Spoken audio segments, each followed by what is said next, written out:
النهارده هكلمكم عن التكريم المعنوي والمادي للموظف وقد ايه التكريم مهم في زيادة الانتاج.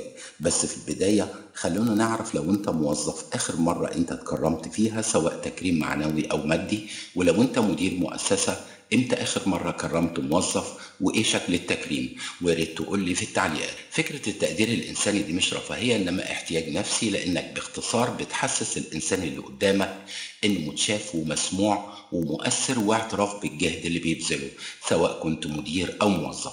التكريم المعنوي والتقدير وقد إيه كلمة شكر وسط الزملاء بتحول الشخص ده لإنسان مبدع في عمله بإتقان.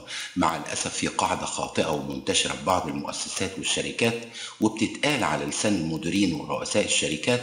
القاعدة دي بتقول الجميع يمكن استبدالهم.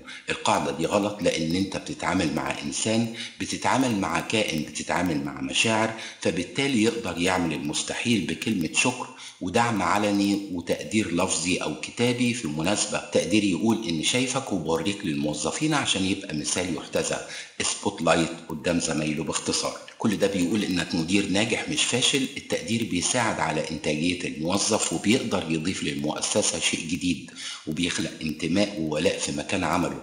بعض المؤسسات عملت استطلاع رأي وأكدت إن أكتر من 70% من الموظفين بيدوروا على شغل جديد فقط عشان المكان ده فيه مدير أو مسؤول عنده زيادة التقدير عن المكان اللي هم موجودين فيه. بيقولوا كمان في استطلاع الرأي إن الارتباط الوظيفي بيقل نفسيا لما يقل التقدير المعنوي. بالتأكيد الكلام ده هيفرق مع شخص متمكن في شغله وعنده خبرات، لأن الأشخاص المتميزين في شغلهم والجادين لو تم تجاهلهم ممكن يتحولوا لقنابل موقوتة، والسبب غياب ثقافة التقدير. لو المدير ده ما عندوش أساسا كلمة شكرا، أو أساسا ما عندوش فكرة إني أسقف لموظف وأجمع الناس حواليه، وده مع الأسف بيخلق حالة يتقال عليها احتراق وظيفي. نيجي لجانب التقدير المادي، مهما يكون بسيط هيفرق كتير مع الموظف، سواء كان ترقية أو زيادة عمولة أو مكافأة. بس مع الأسف في مديرين فاقدين ثقافة التقدير.